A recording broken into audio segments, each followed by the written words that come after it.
exploitation agricole. Quel est l'objet de la rencontre avec ses partenaires?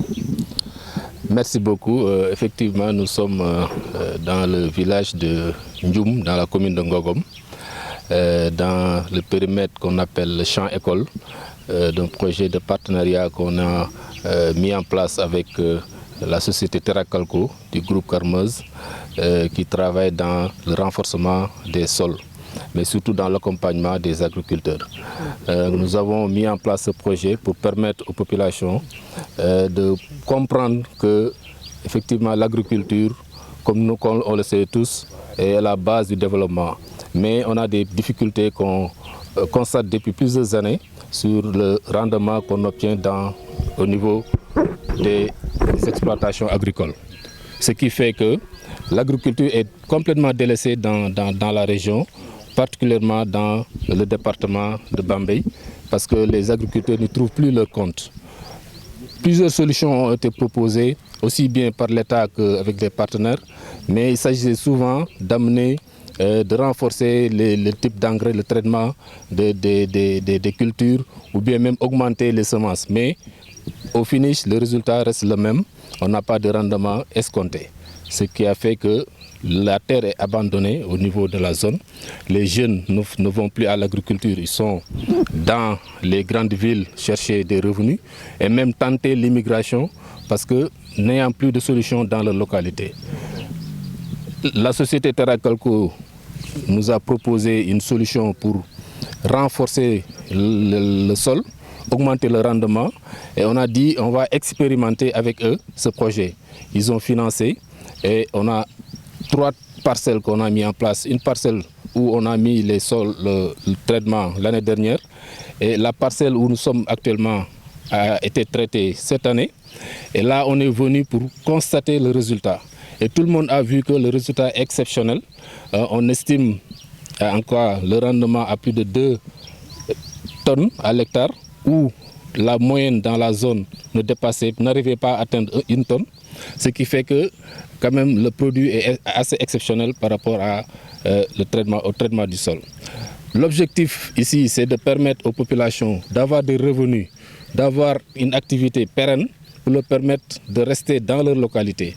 Nous, en tant que collectivité territoriale, notre mission, c'est de développer la collectivité, développer les populations. Et la seule ressource que nous avons ici dans la zone, c'est la terre. C'est pour ça que nous essayons de monter des projets avec des partenaires pour développer, en tout cas, la seule ressource qu'on a, donc qui est la terre. Ce projet va être développé ou bien étendu dans toute la localité, toute la communauté, pour permettre aux populations de rester et de vivre avec leurs revenus. Donc on est là aujourd'hui vraiment pour constater les résultats. Nous remercions le partenaire Terracalco, mais surtout nous remercions la coopérative parce que c'est un partenariat tripartite, la commune, les coopératives de paysans, mais aussi le partenaire technique qui fait l'accompagnement, aussi bien dans le traitement des sols, mais surtout dans la formation. Parce qu'on constate aussi que nos populations font la culture de la même manière depuis des décennies. Donc il faut maintenant qu'on essaie de changer les types ou bien les techniques de culture. Donc le partenaire était là pour accompagner, former les femmes, former les agriculteurs sur les nouvelles techniques de traitement de l'agriculture. Donc on est très satisfait des résultats qu'on a constatés aujourd'hui, aussi bien pour le champ qu'on a traité l'année dernière, mais aussi pour l'autre champ qu'on a traité très tardivement, parce que quand on faisait le traitement, les gens étaient déjà à 2-3 semaines ou même 1 mois en avance par rapport à cette parcelle. Et là, on constate que les résultats ont même dépassé quand même les objectifs qui étaient attendus.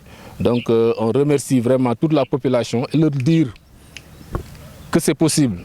Rien n'est impossible. C'est possible de rester dans notre zone et se développer. Ce qu'on constate et qui fait très mal, c'est que on a des femmes, de braves femmes, on a des braves jeunes qui veulent réussir dans la vie, mais ils n'ont pas de solution au niveau local.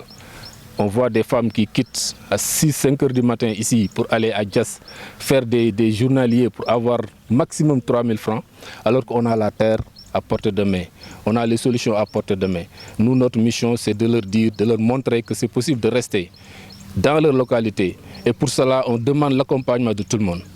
Au moment où on parle de souveraineté alimentaire, au moment où on parle de sécurité alimentaire, au moment où on parle de Baïdoundé, là, on reste les terres en rade parce qu'on n'a plus d'espoir dans ces terres-là. Donc nous, on veut redonner l'espoir aux populations.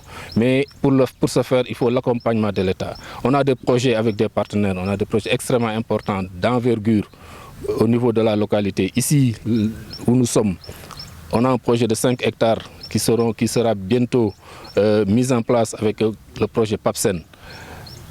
De l'autre côté, on a un projet de centaines d'hectares qui va permettre de donner de l'emploi à plus de 2000 jeunes qui auront des revenus beaucoup plus importants que ce qu'ils aillent chercher au niveau de l'Europe en bravant la mer à leur risque et péril. Vraiment, c'est une satisfaction. Nous demandons à toute la population de nous accompagner pour les aider à rester dans leur localité et vivre dignement.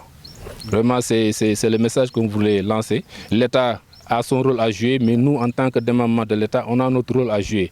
Les populations ont leur rôle à jouer, mais les partenaires ont leur rôle à jouer, parce qu'on parle de chaîne de valeur. Quand on parle de chaîne de valeur, c'est de la terre, de la fourche à la fourchette.